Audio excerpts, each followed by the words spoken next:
¿Qué tal? Buenas tardes a todos, un gusto saludarlos.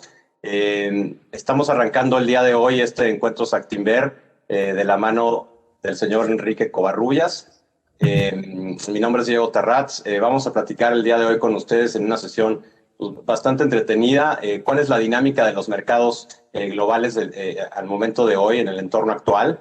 Enrique nos va a ayudar dándonos una plática pues un poco de cuál es la dinámica de precios del dólar, qué está pasando con la inflación, cuál es la actividad económica, la recuperación que estamos viendo en todos los lugares del mundo. Y de mi lado, pues vamos a ver cómo podemos aterrizar todo lo que nos cuenta Enrique en inversiones, ¿no? Básicamente en productos de inversión que vayan de acuerdo a sus necesidades y que ustedes puedan aprovechar esta plática para trasladarla en invertir su dinero de manera eficiente y que nosotros nos ayudemos con toda esa labor. ¿Cómo estás, Diego? Qué gusto saludarlos a todos. Gracias por regalarnos un ratito en esta tarde. Y sí, como le está contando Diego, hemos recibido pues muchísimas inquietudes por parte de todos ustedes, nuestros clientes, acerca de cómo invertir en el mundo de los dólares, sobre todo porque ha habido muchas noticias, no solamente en la última semana o el último mes, o sea, llevamos más de un año con muchos cambios por parte de gobiernos, de bancos centrales, que han estado moviendo la dinámica del dólar. Y a su vez, dentro del mundo de los dólares, la dinámica de la renta variable y de la renta fija. Entonces, espero que el día de hoy podamos clarificar un poco más cuál es la visión que nosotros tenemos acerca del futuro de estos mercados, sobre todo de los americanos, y con eso que les recomendamos para sus carteras y en general para sus inversiones en el mundo de los dólares.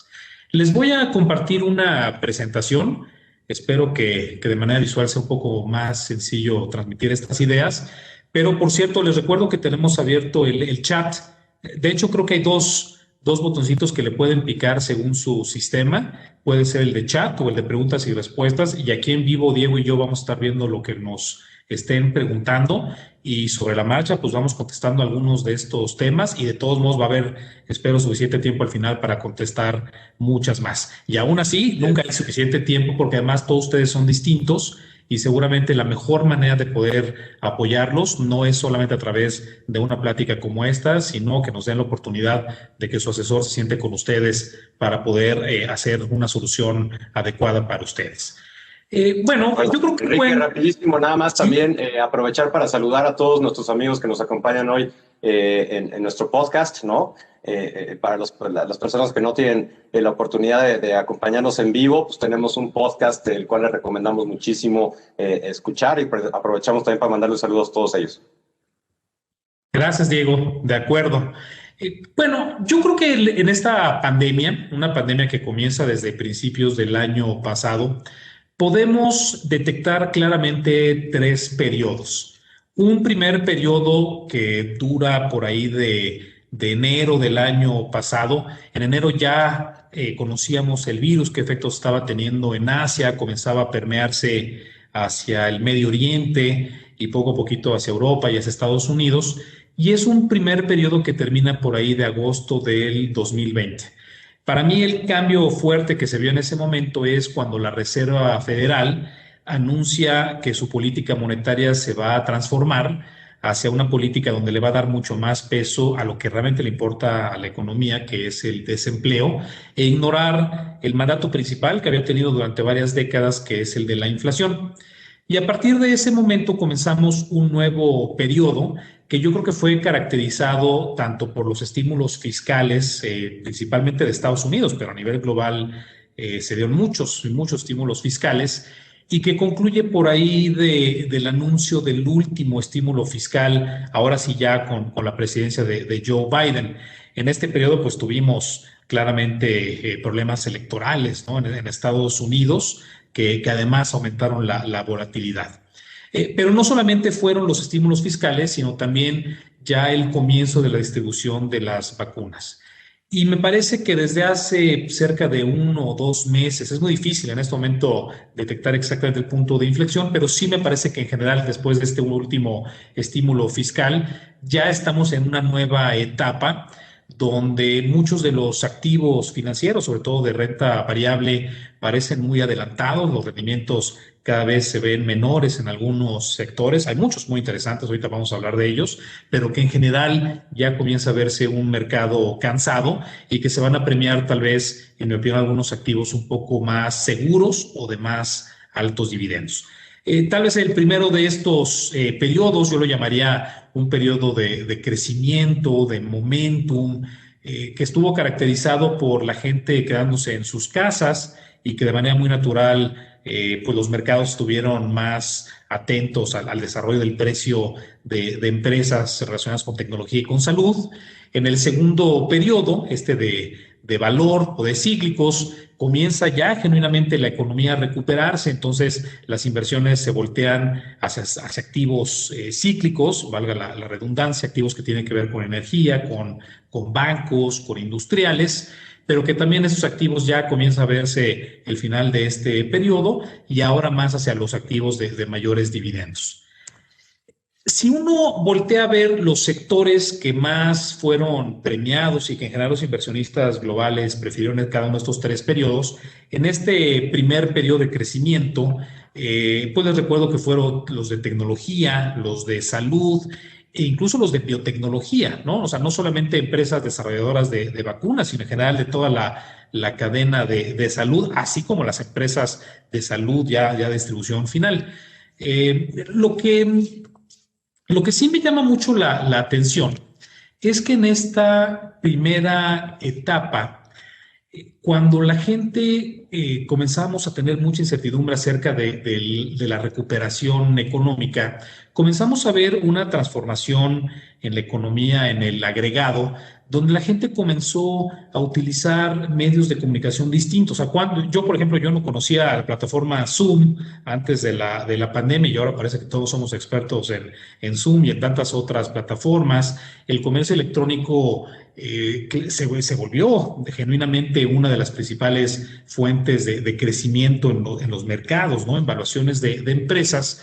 Pero conforme comenzamos a entender realmente de qué se trataba la pandemia y que los estímulos fiscales estaban ahí para quedarse, comenzamos a ver esta recuperación ya no solamente en el comercio electrónico, sino en la economía más tradicional. En la segunda etapa vimos, por ejemplo, las ventas minoristas, ¿no? Otra vez recuperarse de los peores momentos, caídas cercanas al 20% en el peor momento de la pandemia, hasta niveles que no solamente son normales, sino que incluso son un poco mejores de los niveles previos a los de la pandemia, que es normal. Ahorita les menciono algo de los estímulos fiscales que vimos en los últimos meses, pero con tanto dinero que le estuvo llegando a las familias en Estados Unidos, pues hubo un interés importante ya para salir a comprar cosas de manera física, además del comercio internacional. Lo que tal vez la gente no tenga tanto en el radar porque no se ve en el día a día es que también hemos visto una recuperación importante en la actividad industrial. Todavía no estamos en los niveles previos a los de la pandemia, pero ya no muy alejados, una caída cercana al 3% en este momento. Y no se ve en el día a día porque esta actividad industrial además es una actividad que está altamente automatizada. Son fábricas en Estados Unidos que no requieren de tantos trabajadores como en otras ocasiones. El management de muchas de las fábricas se puede hacer de todos modos desde home office. Los robots son los que están trabajando todos los días. Pero además porque en Estados Unidos estos apoyos se dieron directamente a las familias y no a las empresas. Si uno volteara a ver este tipo de información, por ejemplo, en Europa y en particular en Alemania, ahí lo que se vería es la actividad industrial siendo uno de los líderes de recuperación económica. En China claramente es uno de los motores de crecimiento y además se dio mucho antes esta recuperación en China que en el resto de los países, pues por las medidas tan draconianas que se tomaron de que la gente se quedara en sus casas, pero también porque el virus llegó antes a China que a otros lugares del mundo. Esta recuperación económica que es muy buena, obviamente, para el empleo, no deja de ser una recuperación económica que viene acompañado de ciertos cambios financieros. El más importante de todos, en mi opinión, es que conforme la actividad industrial se ha estado recuperando, hemos observado que los precios de las materias primas también se han estado incrementando. Cuando uno voltea a ver el precio del petróleo, por ejemplo, si recuerda, incluso hubo un día por ahí en marzo o abril del año pasado, no recuerdo, que tocó casi $40 negativos el petróleo, fue algo muy inusual, pero desde entonces hemos visto una recuperación más sostenida de los precios de las materias primas no falta mucho para que llegue a los $70 por barril el petróleo, pero en general en todas las materias primas que tienen que ver con el sector industrial, así como aquellas materias primas que vienen de algún país que tal vez ha tenido más dificultades de transporte o algunos problemas meteorológicos. Ustedes han visto que este ha sido un año de inviernos sumamente fríos, pero en general las materias primas se han recuperado.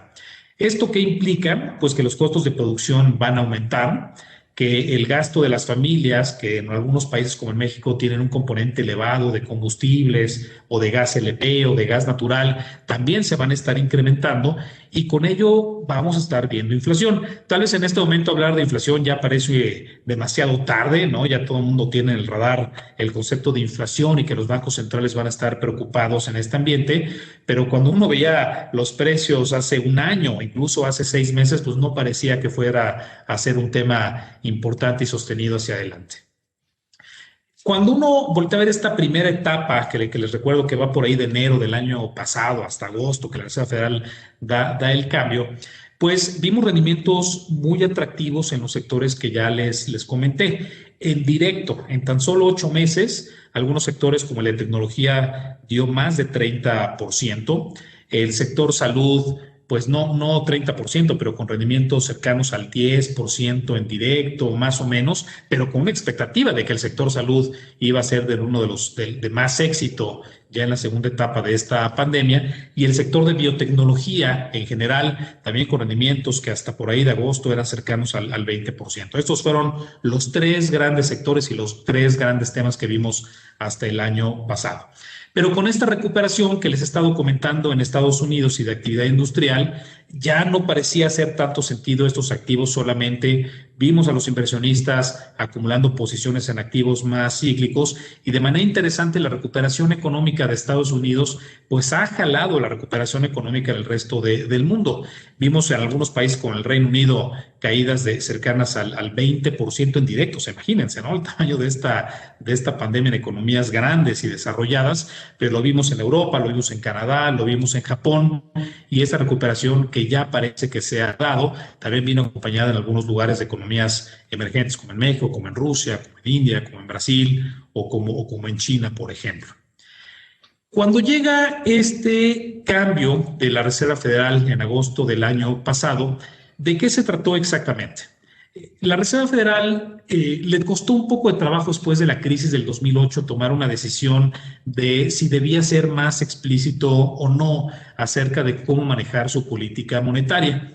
Decidieron sí hacerlo. Fue un periodo muy interesante para los economistas y aquellos que trabajamos en el Banco Central de nuestro país en aquel momento, ver a la Reserva Federal ser tan transparente acerca de qué opinaba de la inflación y puso como objetivo 2% de inflación. Puso también como objetivo en ese momento que la tasa de desempleo estuviera en algo que se llama la tasa natural de desempleo. Una tasa natural de desempleo significa que cada economía puede calcular cuál es una tasa adecuada de desempleo. A ver si no digo algo que suena muy feo, pero hay un cierto porcentaje de desempleo que es bueno, porque cuando la economía se está recuperando, se anima a la gente a renunciar a su trabajo y desde el desempleo salir a buscar uno nuevo. Esa es más o menos la tasa natural. Y lo que quería la Reserva Federal era, a través de su política monetaria, asegurarse que la inflación estuviera en el 2% y que el desempleo estuviera cercano a este equilibrio natural. Funcionó bastante bien después de la crisis del 2008. El desempleo se cayó de niveles superiores al 10% a niveles cercanos al 3,5%. Y recuerden que tal vez ya parece hace mucho tiempo, porque además sí hace mucho tiempo la crisis del 2008, pero en aquel momento había mucho nerviosismo en Estados Unidos de si el desempleo no iba a ser muy estructural. Vimos, por ejemplo, en algunos países europeos, en España en particular, tasas de desempleo muy elevadas y en particular entre los más jóvenes, pero funcionó y funcionó tan bien que incluso el desempleo en Estados Unidos llegó a ser más bajo que el de su tasa de equilibrio sugería. Esta pandemia llevó el desempleo a niveles superiores al 11%, pero fue tal el estímulo fiscal que se dio en ese momento que sí comenzamos a ver a las empresas que volvían a contratar a las personas. Del 11% de desempleo llegó a niveles por ahí del 8%, pero ahí la Reserva Federal dijo, ¿saben qué? Estamos demasiado preocupados de estos niveles, no queremos que se nos vaya a deteriorar la economía americana, entonces no se preocupen por las demás cosas, vamos a continuar atacando el desempleo y hasta que no llegue a una tasa natural, no vamos a quitar el pie del acelerador. Está ahorita a niveles superiores al 6%, parece muy alto, pero es a la mitad más o menos de lo que vimos en el peor momento de la pandemia. Ahora, ahí parece que hay mucho espacio, pero ¿qué pasa del lado de la inflación? Porque vamos a estar viendo inflaciones superiores al 2% ya. Es más, yo creo que en los siguientes 2 meses, incluso el próximo mes, ya podríamos verla arriba del 2%.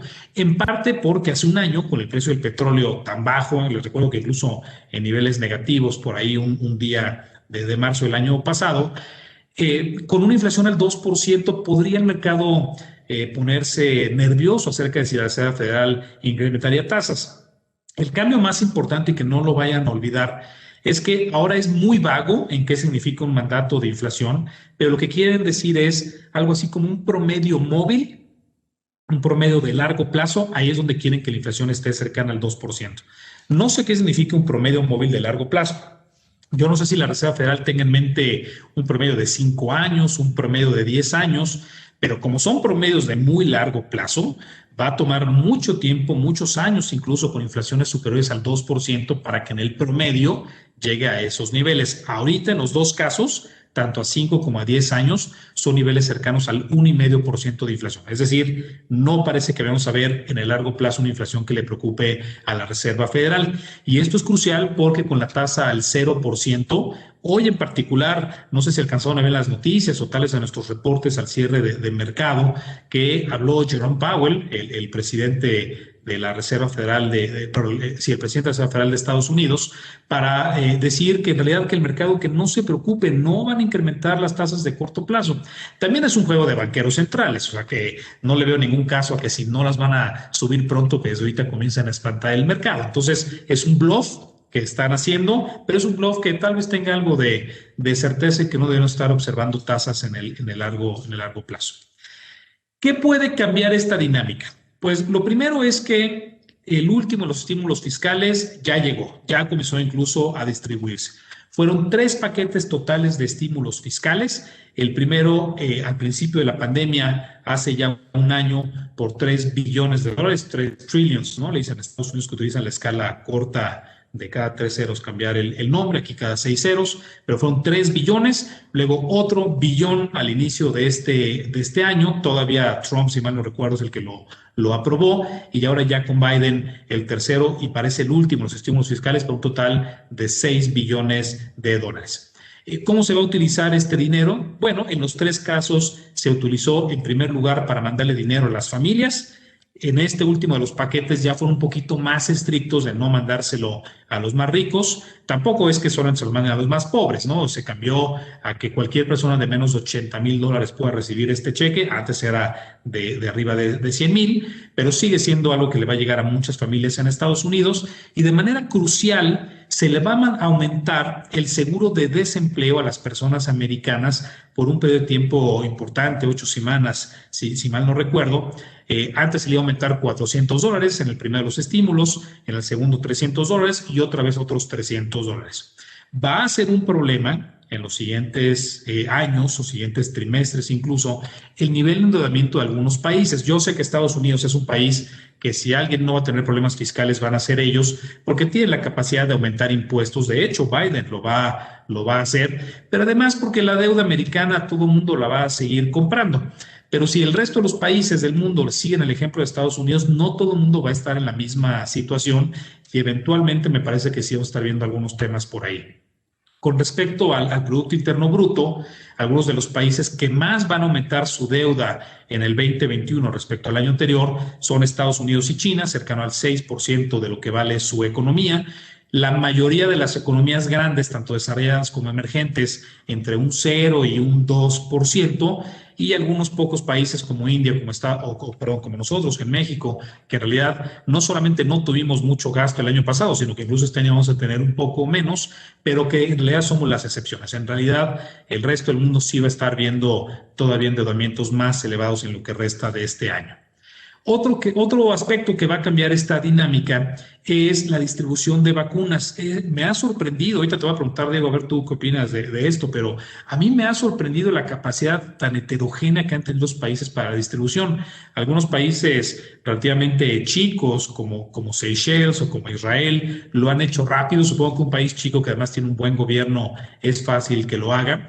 Pero dentro de las economías avanzadas hemos visto de todo. El Reino Unido con una capacidad interesantísima de distribución, líder, yo creo, entre las economías grandes para hacerlo, pero en general en Europa, en Canadá, Estados Unidos de los que mejor lo han hecho hasta este momento, pero mucha heterogeneidad. Afortunadamente, en esta conversación que estamos teniendo el día de hoy, donde estamos hablando del mundo de los dólares, pues es bueno que Estados Unidos lo ha hecho tan rápido como ha podido, pero recuerden también que los americanos son un país donde hay muchas dudas acerca de las vacunas, ¿no? De hecho, hay muchos movimientos antivacunas. Es probable que incluso tan pronto como abril o mayo, Estados Unidos ya se encuentre un nivel donde le sobren vacunas y que pueda comenzar a voltear a ver a otros países como Canadá o México para exportarlos. En fin, este mundo de renta variable que es muy interesante. Recuerden también que dentro de la renta fija hemos observado movimientos muy importantes. Tal vez voy a decir algo que suene un poco técnico. Si tienen dudas de esto, por favor, acérquense con su asesor. Pero recuerden que en el mercado de deuda, la regla es un poquito al revés. Cuando las tasas suben, por ejemplo, si uno voltea a ver el bono de 10 años, cuando la tasa sube, el precio de ese bono cae. Es una evaluación que va en sentido inverso. Y con las subidas en la parte larga de la curva que hemos visto, es decir, que la tasa del bono de 10 años se ha estado incrementando de una manera importante, incluso tirándole ya al 2% este movimiento, ha ocasionado una pérdida en el valor de estos bonos. En general, en la curva soberana de Estados Unidos, en casi todos los nodos, desde muy corto plazo hasta muy largo plazo, hemos visto minusvalías en estos bonos. Hemos visto algunos otros instrumentos de renta fija que han sido más defensivos que la curva soberana, por ejemplo, aquellos instrumentos que están respaldados por créditos hipotecarios, los famosos mortgage-backed securities, que además están respaldados por instituciones federales, entonces son instrumentos cuasi soberanos, pero que también hemos visto que el debilitamiento del dólar, pues el debilitamiento del dólar significa también un fortalecimiento de otras monedas. Entonces, desde el punto de vista de los dólares, ha sido atractivo comprar bonos internacionales de manera muy selecta, pero algunos países del sudeste asiático han sido bastante exitosos, en particular Tailandia. Y hacia adelante, seguramente los países de América Latina, que hemos sido los más afectados con respecto a la pandemia, pues también vamos a ser los países que más se van a beneficiar desde el punto de vista económico y de mercados una vez que las vacunas comiencen a llegar. En fin, ya para no robarle más tiempo a Diego, ¿qué ha pasado en estos últimos 3 periodos con respecto a sus carteras? Yo creo que un cliente muy representativo que nos está escuchando el día de hoy es un cliente que en la historia, cuando voltea a ver instrumentos solamente de dólares, recuerden que estamos hablando del mundo de los dólares aquí, es un cliente que en promedio tal vez hubiera querido tener cerca de un 60% de renta fija y cerca de un 40% de renta variable. Esta regla funciona muy bien y muy bonito a lo largo del tiempo, aunque dentro de la renta variable y la renta fija, como lo hemos explicado, pues hemos visto movimientos sectoriales, ¿no? En la parte de renta variable es más evidente, en la renta fija, además de la curva soberana, pues hubo interés, por ejemplo, en comprar bonos que te protegían de inflación, los bonos que ya comenté, ¿no? De respaldados por hipotecas o en general buscando rendimientos más allá de lo que paga solamente la prima de riesgo del gobierno de Estados Unidos. En esta segunda parte intermedia, cuando los inversionistas comienzan a voltear a ver los activos cíclicos y de valor, hay una regla que nunca hay que olvidar en este mundo de inversiones que es don't fight the Fed. Cuando la Reserva Federal decide inyectar dinero al mercado, lo mejor que uno puede hacer es subirse a esta ola y quedarse hasta que se acabe. En ese momento, en el mundo de los dólares, un cliente representativo seguramente hubiera querido voltear estos porcentajes, ahora un poco más cargados a renta variable, cerca de un 60% y nada más 40% de renta fija, pero me parece que otra vez desde hace cercano a un mes, un par de meses, otra vez deberíamos regresar a un portafolio más tradicional de 60-40, 60 de renta fija. Y bueno, pues con esto, Diego, no sé si más o menos estás de acuerdo con la visión de mercados y del entorno económico que comenté. Muy de acuerdo, Enrique, muy de acuerdo. Voy a a no coincidir contigo en algunas, y eso se va a poner divertido porque pues, tenemos productos que me parece que en el largo plazo van a seguirse beneficiando de tendencias pues, seculares, ¿no? Y ahorita platicamos de ellos. Pero lo que te quería preguntar un poco, y a lo mejor para entrar a mi parte de la conversación, es, hay muchos inversionistas de renta fija en dólares, ¿no? Que nunca habían sufrido este tipo de minusvalías, ¿no? Y la verdad es que es normal, ¿no? Las tasas de interés en Estados Unidos, si no me equivoco, Enrique, pues no han dejado de bajar de manera constante en los últimos 30 años, ¿no? Entonces, hay voces de muchos participantes y analistas del mercado que dicen que la burbuja más grande de todos los activos del mundo estaba en renta fija. Sí, sí, sí, uno recuerda, bueno, a mí no me tocó, pero los libros de historia económica, recuerdan que en Estados Unidos en los 60s, en los 50s, hubo varias crisis petroleras muy, muy fuertes. Uno puede meterse a ver videos de estas colas tan grandes que había en las gasolinerías de Estados Unidos, cuando había problemas en Irán en aquella época, después en otros países árabes, bueno, países árabes, ¿no? No en Irán, en otros países, donde se veían los incrementos del precio del petróleo de manera muy, muy fuerte, que además ocasionó la creación de la OPEP. En ese momento en Estados Unidos llegamos a ver inflaciones en dobles dígitos y varios de los gobernadores de la Reserva Federal en ese momento pues hicieron lo que tuvieron que hacer para controlar la inflación, incluyendo tasas de referencia en dobles dígitos. Y desde entonces hemos visto una caída sumamente fuerte en las tasas.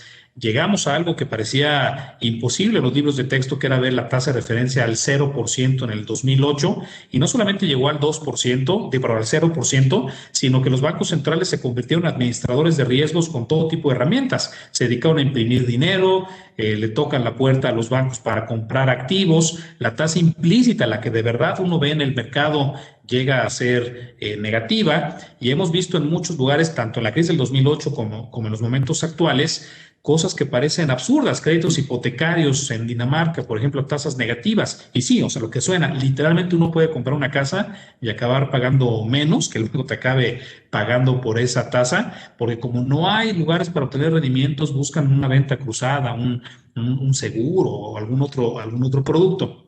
Ahora, esta caída tan fuerte en las tasas, pues ha venido acompañado de distorsiones muy fuertes en el mercado, y en particular cuando un cliente de renta fija, en un fondo sobre todo de renta fija, recuerden que estos fondos tienen mandatos que tienden a ser muy estrictos, no te permiten comprar activos de otro tipo, están muy limitados en la volatilidad, y cuando uno voltea a ver que, por ejemplo, las tecnológicas dieron más de 40% el año pasado, pues ¿por qué no un fondo de renta fija decidió comprar tecnología? Bueno, no pueden, ¿no? O sea, es el mandato que se le ofrece a un cliente, que a través de un fondo de renta fija solamente van a comprar activos de renta fija, y dentro de ese universo tan limitado buscar los mejores rendimientos. Y por eso es tan importante acercarse o a un asesor, o además de acercarse a un asesor, también voltear a ver fondos multiactivos que tengan la posibilidad de comprar diferentes cosas, porque si la renta fija está cayendo, incluso dando rendimientos negativos,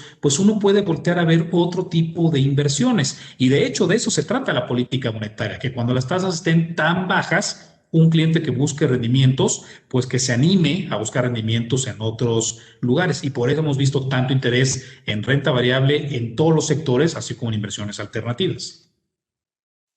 De acuerdo contigo. Pues con eso me sirve mucho de introducción para arrancar la presentación, Enrique. Muchas gracias.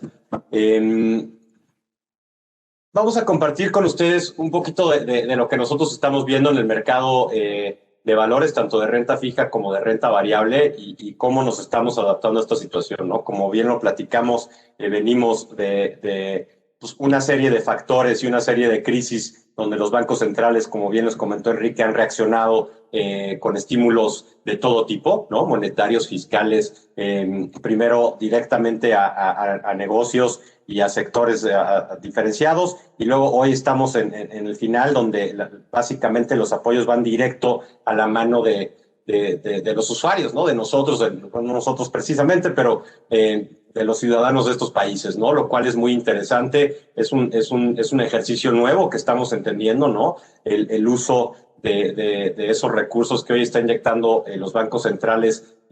Veremos cuál es el fin, ¿no? Estamos viendo evidencia de que pareciera que es en consumo discrecional, ¿no? Eso pasa típicamente en países ricos donde cuando tienes dinero en exceso lo usas básicamente en gasto discrecional, ¿no? Cosas que no son de uso básico, ¿no? Y eso sin duda reactiva la economía, y eso es uno de los factores por lo que este tipo de compañías a las cuales les llegan estos cheques directamente de los consumidores, esperamos que sigan generando más utilidades, ¿no? Pero bueno, voy a empezar la plática un poquito poniéndoles esta oferta de todos los productos que tenemos y lo que vamos a presentar. La oferta, la estrategia primaria que tenemos básicamente se compone de fondos pasivos, ¿no? De renta variable, como es el Acti 500, que básicamente es un fondo que replica el Standard & Poor's. Tenemos un fondo de cobertura 1-a-1 dólar peso para la gente que quiera conservar sus dólares básicamente sin exponerlo a ningún tipo de riesgo. Tenemos este fondo multiactivo, Dínamo, que es el que hace referencia también a Enrique, que lo que hace es componer una serie de diferentes clases de activos adaptándose al mejor mercado y donde puede optimizar el mejor riesgo-rendimiento de una estrategia para tener un buen retorno en el tiempo. Tenemos nuestra estrategia especializada que ha sido, la verdad es que punta de lanza para el mercado mexicano, ¿no? Una estrategia basada en diferentes temas, en diferentes temáticas que ahorita vamos a tocar, como es salud, como es robótica, como es economía digital. Y tenemos un par de fondos más de renta fija que están más expuestos hacia el mundo corporativo, donde, bueno, pues ahí sí el riesgo y la duración que toman estos bonos es de un mayor tiempo, de un mayor horizonte de inversión. Y por último, tenemos esta oferta de ETFs especializados. Pusimos el ejemplo aquí de millennials, por ejemplo, que es una tendencia pues, muy clara. Creo que varios de aquí tienen hermanos o hijos o primos de esa generación o son parte de la generación millennial. La parte de robótica, ¿no? Y algunas otras más.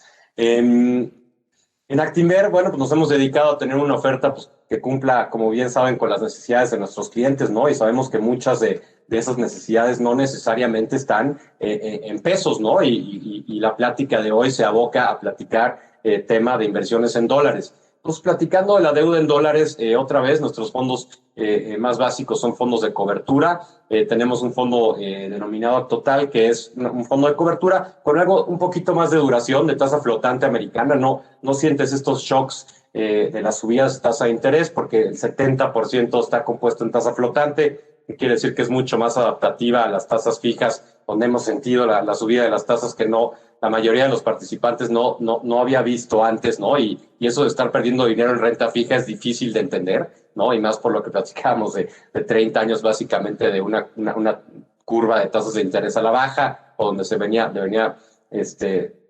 apreciando el valor de esos bonos. Hoy pues estamos en un sentido contrario. Tenemos Scala, que es un fondo que gestionamos de la mano de Franklin Templeton, donde tenemos bonos corporativos que son grado de inversión, con un comparativo de mercado de LIBOR de 3 meses. Y ActiPlus, que es nuestro fondo un poco más agresivo de deuda en dólares, donde tienes una composición de bonos de países emergentes, claramente denominados en dólares los bonos, pero lo que hace el diferenciador grande es que hay un riesgo país distinto, ¿no? Tú puedes comprar bonos dolarizados de Colombia o de Perú o de Brasil o de Turquía o de Sudáfrica, que básicamente tienen un diferencial de tasas de interés, aunque estén denominados en dólares, pues, típicamente por el riesgo país, ¿no? Que eso es con lo que generalmente haces tu diferenciación en rendimiento. En la parte de acciones tenemos, como les comenté, el índice pasivo, que es el índice Acti 500 del S&P, un fondo de acciones globales que gestionamos de la mano también de Franklin Templeton. Este es un fondo de 50 acciones globales de crecimiento, ¿no? Estás expuesto a los diferentes ciclos económicos de cada país, y aunque estás en dólares, pues te beneficias un poco del diferencial de tasas de interés y de las depreciaciones y apreciaciones de las distintas monedas contra el dólar, ¿no? Y la oferta temática que otra vez creo que nos ha distinguido durante los últimos años era muy difícil para nosotros de pronto explicarle a la gente los índices internacionales de acciones. De verdad es que yo llevo pues, alrededor de más de 15 años trabajando en esto. Cada vez que hablo de índices accionarios se me complica, ¿no? Y créanme que los entiendo muy bien y los he visto toda mi vida. Pero voy a hablar con ustedes de un tema como de salud, como de economía digital, como de robótica, o una estrategia integral que es Thematic, pues se me hace mucho más sencillo que logremos tener un diálogo entendido de por qué la robótica es una tendencia que llegó para quedarse, y ahorita vamos para allá, ¿no? Y lo mismo con salud, economía digital. Por último, tenemos esta estrategia multiactivo de la mano de Fiera Capital. Es un fondo que se llama Dynamo y es un fondo multiactivo global que básicamente combina distintas clases de activos, renta fija, renta variable, commodities, monedas, etcétera, con el fin de rebalancear pues, una estrategia que se adapte a las necesidades actuales del entorno económico, ¿no? Lo que hicimos muy bien en Actinver es que para lo que no éramos expertos, trajimos expertos a la mesa, ¿no?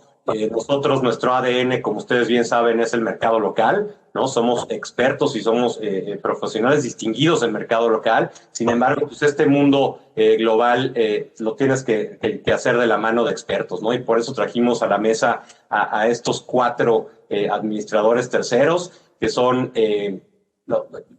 punta de lanza en cuanto a administraciones a nivel global, ¿no? Tanto Franklin Templeton como AXA son de los top 15 administradores de inversiones a nivel global, y GlobalX como proveedor de ETFs es de los 5 proveedores de ETFs más grandes del mundo, ¿no? Lo cual pues, les da una sensación un poco de la calidad de productos globales que tenemos.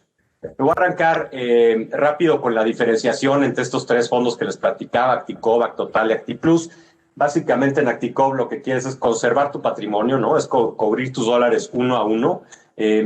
Cada vez estos productos de cobertura se han vuelto más difíciles porque venimos de tasas de interés de corto plazo, pues más pegadas a 20, 30 puntos base, ¿no? En dólares, básicamente cero, y con movimientos de tasa de curva de interés, pues incluso a veces por momentos estás negativo por el mismo movimiento de los bonos y la sensibilidad que tienen las partes cortas de la curva en este momento, ¿no? Entonces, mantener una cobertura perfecto peso-dólar en productos de inversión se ha vuelto complicado por el entorno actual de tasas.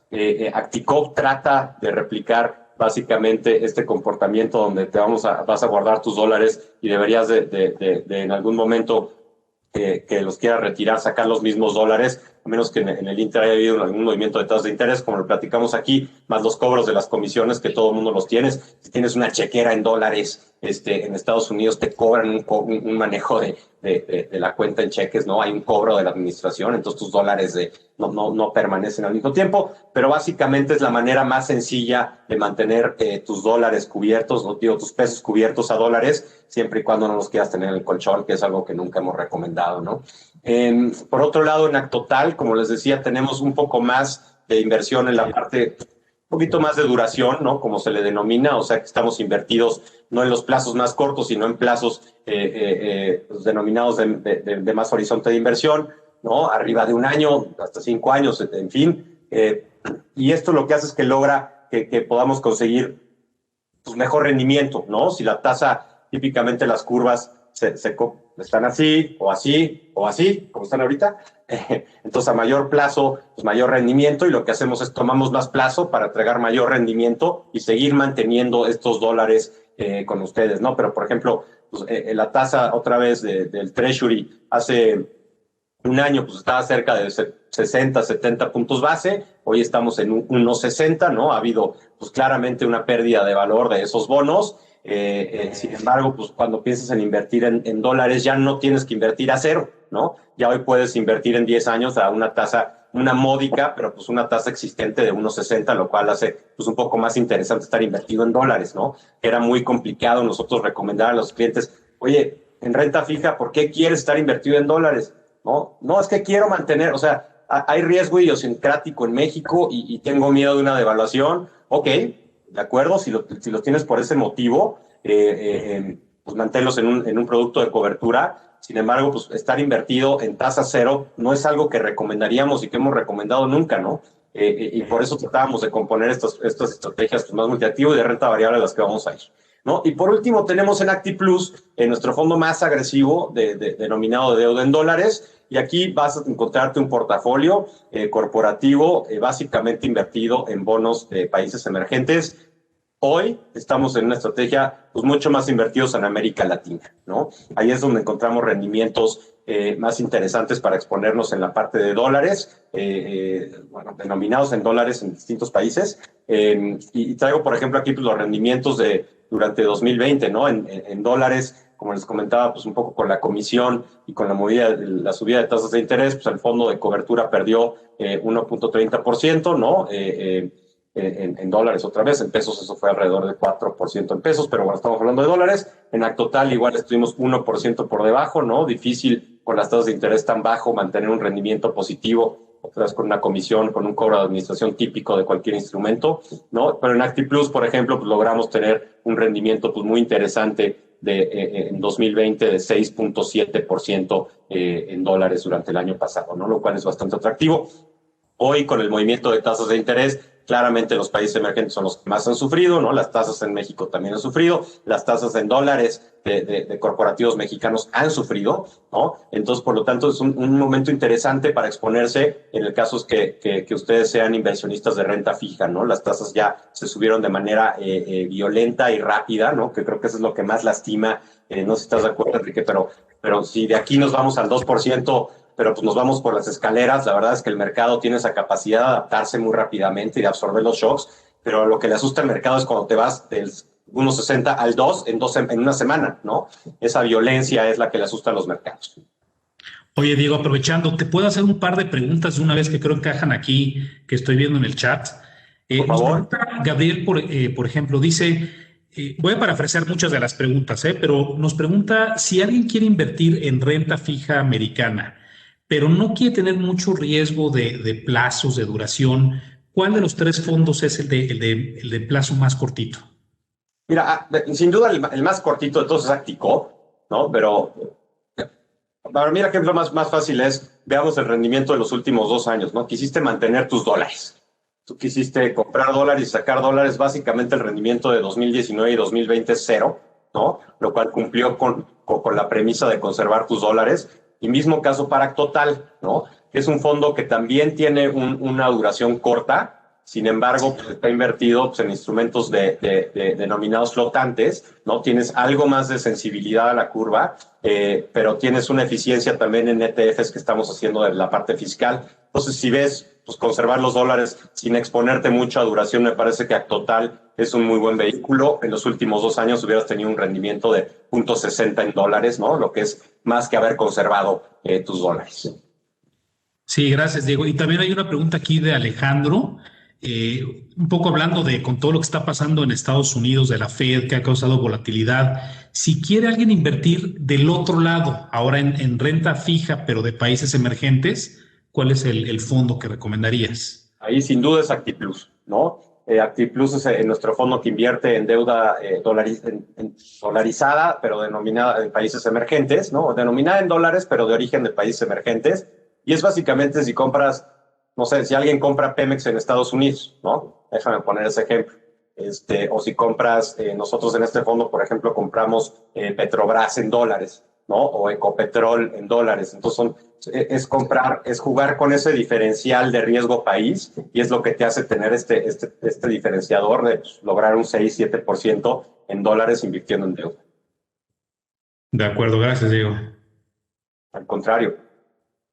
Traemos estos ETFs de GlobalX. La verdad es que GlobalX es un proveedor de ETFs de clase mundial, ¿no? Se ha denominado, pues, sobre todo por su oferta muy amplia en distintos temas, ¿no? Hay 66 ETFs que tenemos de la mano de GlobalX listados en México, con los cuales les recomendamos que se acerquen con su asesor de inversión. Tenemos información de todos ellos. Les traje estos 4 que son más relacionados a deuda. No son deuda per se los 4, pero sí están más relacionados a un producto de yield, ¿no? De carry, de pago, de intereses, ¿no? Esa es la palabra, ¿no? Son inversiones que típicamente te pagan intereses, ¿no?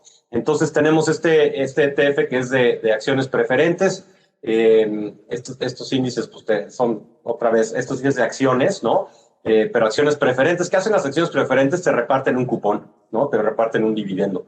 Estás en un lugar sentado diferente que el accionista típico, que está expuesto al riesgo de la compañía, es socio de la compañía, aquí eres socio de la compañía, pero tienes un trato preferente porque te vamos repartiendo ese cupón con el cual vas devengando algo de tu inversión, ¿no?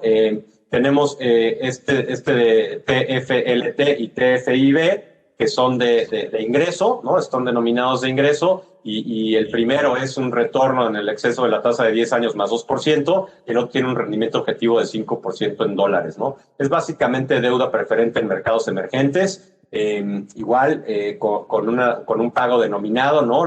Ambos son de largo plazo, pues uno por estar en mercados emergentes y otro para lograr este tipo de rendimientos objetivo del 5%, pues tenemos un plazo de inversión de alrededor de 3 años, y luego tenemos uno de superdividendos, ¿no? Que es un fondo de acciones global de las compañías que más dividendos reparten como parte de sus utilidades en el tiempo, ¿no? Entonces aquí vas tipo las fibras en México o utilities, compañías de electricidad o de agua o de infraestructura, donde ya instalaste todo el capital y ahora lo que pasa es que vas devengando esa inversión en intereses, ¿no? Entonces estos son algún tipo de productos denominados en dólares que se parecen a renta fija, pero en realidad son renta variable.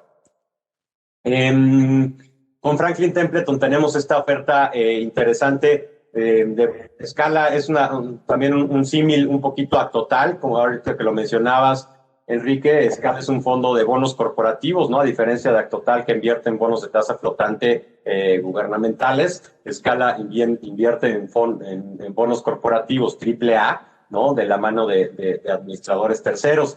Es un fondo insignia a nivel global de Franklin Templeton de la mano de Western Asset. Y luego tenemos Esfera, que es lo que les comentaba, que es una estrategia global de renta variable. Te expones a distintos países, acciones de crecimiento, básicamente en todo el mapa que conocemos, ¿no? Que es interesante estar rebalanceando, estar expuesto a distintos ciclos económicos, ¿no? En el tiempo tienes una mayor diversificación económica y fundamental de los negocios. Y por último, tenemos este fondo de salud, que yo sé que Enrique nos enseñó algo muy cierto, que salud había sido de los sectores que pues, claramente ha sido de los más beneficiados después de la pandemia, ¿no? Pero me parece que salud es de las tendencias de largo plazo, pues que yo veo con mayor claridad, ¿no? La población va a envejecer, la población va a estar cada vez más necesitada de cuidados médicos, de nuevas medicinas, ¿no? Hay una carrera constante en el mundo médico por descubrir cómo curar el cáncer, por descubrir cómo curar nuevas enfermedades, por adaptarse a nuevas pandemias, déjenme llamarle así. No estamos en este tema que vimos de esta pandemia tan reciente. A mí lo que más me sorprende es cómo actúa el mundo y cómo nos unimos en poder lograr en 8 meses, o a lo mejor sí, con alrededor de 8 meses, no sé, debe de haber unas 20 o 30 vacunas distintas hoy en el mundo, ¿no? Lo cual es muy, muy impresionante, ¿no? Se puso todo el mundo a trabajar y todas las personas que se pusieron a trabajar en el mismo fin estaban relacionadas al sector salud, ¿no? Y trabajaban típicamente para distintos laboratorios, ¿no? Y entonces me parece que esa tendencia de largo plazo existe, y más con una población que va a seguir envejeciendo y más con un potencial de nuevas pandemias, ¿no? Porque pues ya tuvimos esta del COVID, que la tenemos muy presente y está actualmente en nuestras vidas, siendo parte de nuestras vidas. Pero ojo, la verdad es que, digo, de esto debiéramos esperar hacia adelante, pues mucho más, ¿no? Esa es la nueva realidad en la que estamos en el mundo, ¿no? Entonces, esta tendencia de salud me parece algo, pues muy interesante para tener expuesto en los portafolios. Bueno, esta es otra lámina igual, pero ahora nos vamos a la parte de renta variable con 4 distintas opciones. El Acti 500 es nuestro fondo pasivo, como les comentaba, en Actinver.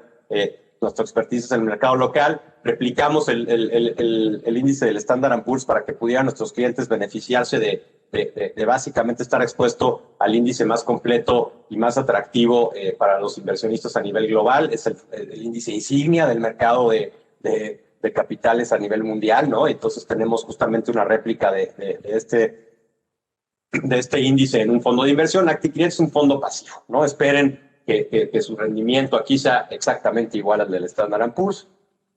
Y tenemos estos diferentes fondos que ya platicamos. Esfera, ¿no? Un fondo denominado en acciones globales, con básicamente estrategia en crecimiento, en empresas de alto crecimiento y potencial de desarrollo de negocios de largo plazo. Vean los rendimientos, otra vez 2019-2020, para Acti 500 o el S&P 27 y 16%, ¿no? El Esfera, que habla de toda la economía global y una diferenciación y menos acciones más concentradas, déjenme decirle un poquito más de riesgo más diversificado, pero más concentrado, ¿no? Tuviste un mejor año que el S&P en los dos. En 2019 ligeramente por debajo del S&P, pero en 2000, que fue un año malo para los emergentes, pero en 2020 pues tienes un rendimiento ya superior y la mezcla de estos 2 años típicamente te debiera dar un mejor rendimiento que el Standard & Poor's, ¿no?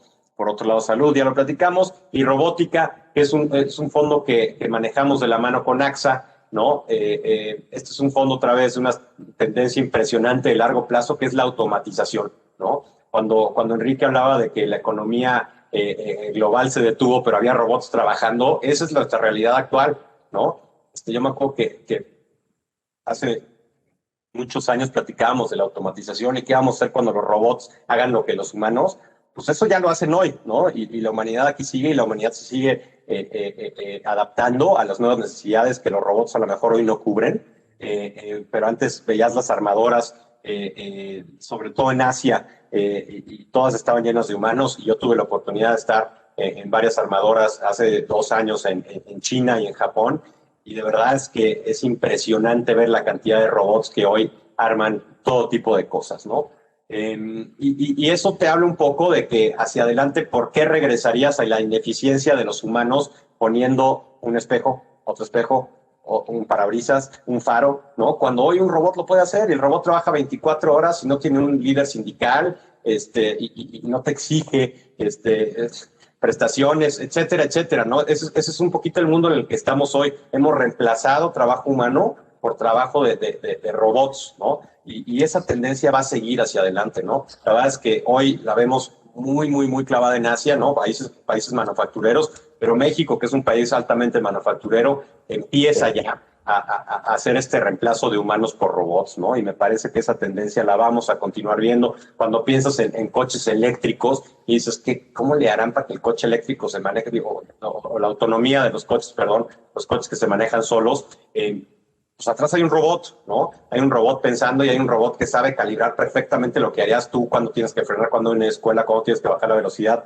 Y es toda esa tema de robótica lo que abarca esta estrategia de inversión. A mí se me hace interesantísima, ¿no? También cuando piensas y déjame mezclarlo con salud, hay robots hoy que operan, el doctor está en Los Ángeles y operan en Nueva Zelanda, ¿no? Hay un robot replicando los movimientos idénticos al doctor que está operando en vivo, ¿no?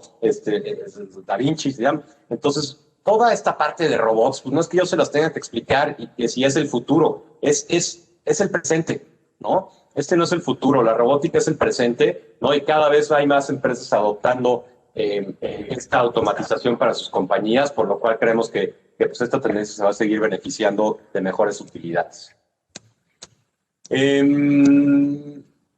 Perdón, traía un poquito de explicación más profunda de cada uno de los fondos, no me quiero detener con eso, pero otra vez me voy a tener aquí con robótica, que es lo que estábamos platicando. Tienes la parte de automatización, que ahí están los brazos robóticos, que son ahora los que armas, la parte del cuidado de la salud, la parte de automóviles autónomos, ¿no? Tienes 15% del portafolio, 15 en cada, 35, 15 y 15, ¿no? En cada uno de estos pilares que les comenté. Y luego tienes a los habilitadores de esta tecnología, ¿no? Que es el software, que son los conectores, que es la inteligencia artificial, los semiconductores, los chips. Entonces, toda esta, o sea, si integras toda esta estrategia, pues tienes este tema que es robótica, que es tan atractivo para nosotros y que ha sido, pues, la verdad es que de los mejores fondos. El año pasado pagó 48% y es la verdad es que un fondo en el que creemos que hacia adelante vamos a seguir teniendo muy buenos resultados, ¿no? Economía digital. Este es divertidísimo, pues este está otra vez el presente de nuestra realidad, ¿no? Antes platicábamos en vivo, ahora platicamos vía webinars, vía Zoom, nos comunicamos por todos lados, muchas veces sin vernos, ¿no? Y esa es la economía digital. Compras hoy a través de portales, compras comercio electrónico, te metes a Google a ver qué quieres comprar, te metes a Google a preguntarle cuántos muertos hay en México hoy, estas macro bases de datos que viven en una nube, vas a comprar tus boletos de avión también y los vas a comprar en una página de internet, ¿no? ¿Hace cuánto no iban muchas personas a las agencias de viajes? Yo creo que ya no hay agencias de viajes físicas abiertas, ¿no? En el mundo. Bueno, yo vivo en La Juárez y por ahí todavía hay una, porque la colonia es antigua, pero la verdad es que ya no ves en realidad estos negocios viejos, es exponerte a la nueva dinámica del mundo y a lo que viene hacia adelante, ¿no? PayPal como un procesador de pagos. Antes primero pues, pasamos el cash, bueno, los cheques, el efectivo, la tarjeta de crédito, y ahora pues, tienes medios digitales de pago por los que no necesariamente tienes que tener nada físico, ¿no? Tienes wallets digitales donde puedes guardar dinero. Entonces, toda esta exposición de la economía digital, que es la nueva economía, ¿no? Cómo se cuantifica toda la data que recibimos, cómo consumimos, por qué nos enfermamos, cuándo nos enfermamos, por qué compramos ese tipo de ropa, toda esa data y dónde está guardada, eso es la economía digital, ¿no? Todos los temas que les platiqué ahorita, eso es lo que abarca la economía digital. Y tenemos esta estrategia de inversión englobada en nuestro fondo con AXA, de la mano con AXA, que se llama Digital, que también ha sido un fondo muy exitoso y con rendimientos muy interesantes, ¿no?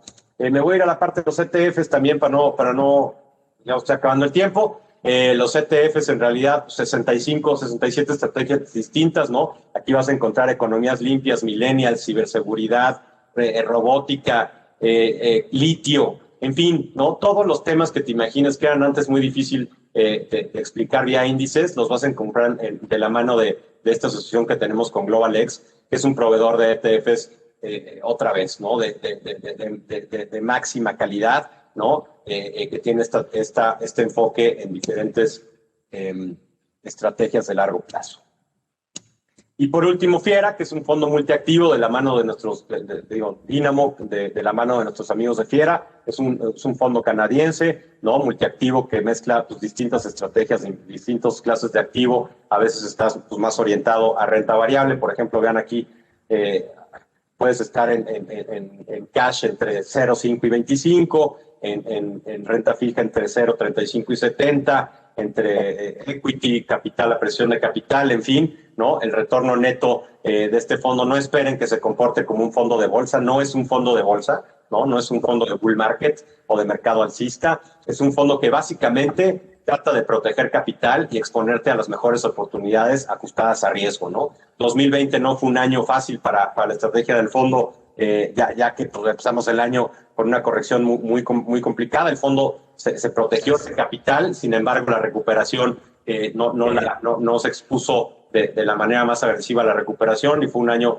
pues, de rendimiento bajo, pero sin embargo, cuando mezclas 2019 más 2020 en un fondo multiactivo, pues, alrededor de 6% al año en dólares, me parece que es una estrategia interesante y más para adecuarse a las necesidades actuales del mercado, ¿no?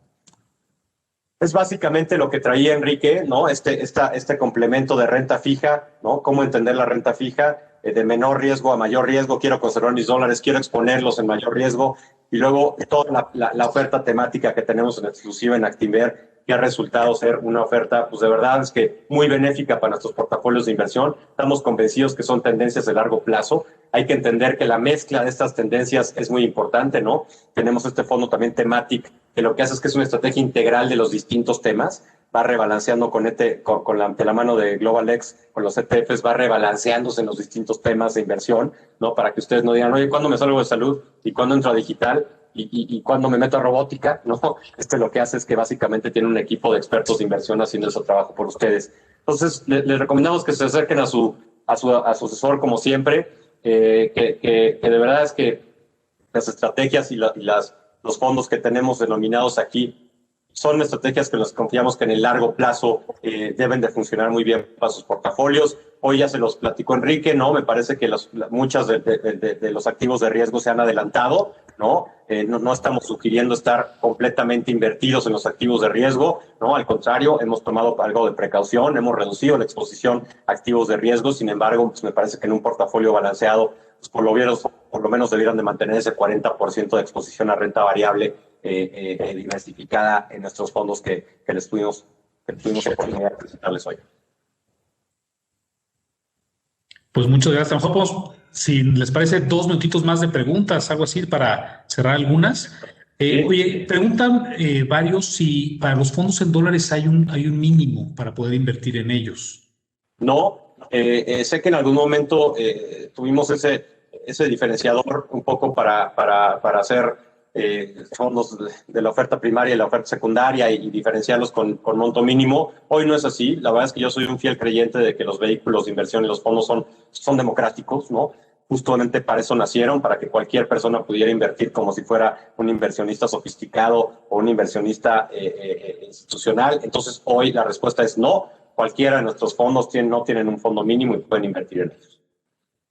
También hay algunas preguntas, Diego, respecto a si estos productos se pueden comprar y vender en dólares. Mira, todos los productos de inversión que tienen, no solo Actinver, en todo México están denominados en pesos, ¿no? Esa es la regulación que te exige que si está registrado en el Registro Nacional de Valores, como todo lo que vendemos en Actinver en cualquier otro lado, está en pesos. Nosotros lo que hacemos es que tenemos un precio de referencia de los dólares cuando entraste, con un vector de precios. Entonces lo que hacemos es que hacemos un cálculo como si hubieras invertido en dólares. En realidad, el fondo atrás invierte en acciones que sí están, aunque estén en pesos, o están en mercados locales, tradear en mercados de origen en dólares, ¿no? Entonces, si hay una devaluación del tipo de cambio, vas a estar cubierto de ese lado, ¿no? Pero el fondo en realidad está denominado en pesos. Oye, y una última pregunta. ¿Cómo vemos el tipo de cambio? No hablamos de eso. O sea, un cliente que está aquí en México que quiere invertir en dólares. ¿Qué opinamos del peso? ¿Te la echas tú, Enrique? Ni modo que me exponga yo. Está bien. La respuesta siempre para el tipo de cambio es quién sabe.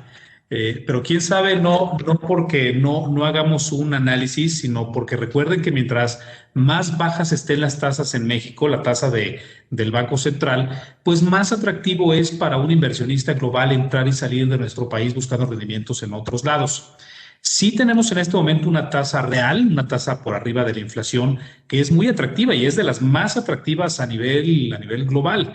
De hecho, yo creo que algunos países comparables con nosotros, como es el caso de Brasil, que aunque van a comenzar a incrementar sus tasas, y de hecho lo van a hacer tan pronto como este mes, su inflación va a estar creciendo casi a la misma velocidad que sus propias tasas. Entonces, México va a seguir siendo un lugar bastante atractivo. Lo hemos visto en estos días de movimientos en los mercados, en los que el peso mexicano pues se aprecia conforme se va viendo la dinámica del dólar, y estos niveles de 20 a 50, algo así, parece un tipo de cambio bastante estable, de equilibrio de largo plazo. Recuerden, sin embargo, que México no es un país que esté completamente exento de problemas internos, problemas o simplemente eventos internos. Uno de ellos que siempre impacta la dinámica del tipo de cambio es la volatilidad asociada a un ciclo electoral. Y este es un año de elecciones, claramente. Vamos a estar teniendo analistas políticos en estos eventos. No solamente saben mucho más que nosotros, sino que además pues están metidos, ¿no?, en el día a día y saben mucha información que queremos comunicarles. Entonces, por favor, estén muy atentos a estos eventos. Si no les llega la invitación a través directamente de nuestro correo, de redes sociales, acérquense con su asesor. O sea, él o ella va a tener toda la información para este tipo de eventos. Creo que debemos estar esperando volatilidad en el tipo de cambio en los siguientes meses, un par de meses, y siempre son muy buen momento para entrar a instrumentos dolarizados, ¿no? Para entrar o para vender, ¿no? Dependiendo del lado que ustedes quieran estar. Sí. Y bueno, en realidad tenemos muchísimas más preguntas que no nos va a dar tiempo de contestarlas, pero Diego, por favor, no sé si quieras concluir. No, digo, antes que nada, no se preocupen por las preguntas. Siempre nos encargamos de primero, no pasarnos el tiempo, porque sabemos que es muy importante para todos ustedes. Somos muy respetuosos de eso. Si no, nos quedaríamos aquí en un foro abierto respondiéndolas. Un día hay que hacer uno de esos, Enrique, de puras preguntas y respuestas, que es bien interesante. Pero los vamos a contestar, no se preocupen. Les vamos a hacer llegar las respuestas de manera directa. Tenemos la manera de hacerlo, no se preocupen. Y pues nada, el tipo de cambio, nada más así como redondeando, y mis 2 centavos. Igual que Enrique, pues creo que es el activo más difícil de predecir, ¿no? Aunque históricamente lo único bueno es que México se ha depreciado alrededor del orden del 5%, si no me equivoco, ¿no, Enrique? Todos los años. Un 4 o 5% es lo normal para México. Es lo normal. Ya estamos ahí, ¿no? Ya estuvimos ahí. Nosotros el año pasado le decíamos, oigan, la verdad es que creemos que el tipo de cambio en 2021 va a acabar algo apreciado, ¿no? Seguimos pensando en esta debilidad del dólar. Por lo tanto, creemos que como a manera de cobertura no hubiera sido la mejor decisión, pero siempre recomendamos tener una exposición en dólares en las carteras, ¿no? Siempre funciona como un buffer ¿no? De momentos de volatilidad, y para eso lo utilizamos nosotros, ¿no? Eso es como nos gusta ver a nosotros al tipo de cambio, como este buffer de momentos de volatilidad, y así ha sido hoy. Las tasas se volaron, ¿no? Y el tipo de cambio pues, te ayudó a que no sintieras ese impacto tan grande, ¿no? Entonces siempre recomendamos tener pues, alrededor de por lo menos 15% en dólares en las carteras, ¿no? Depende del perfil de cada uno, pero me parece que al menos 15 o 10% en dólares es algo muy sensato que tener.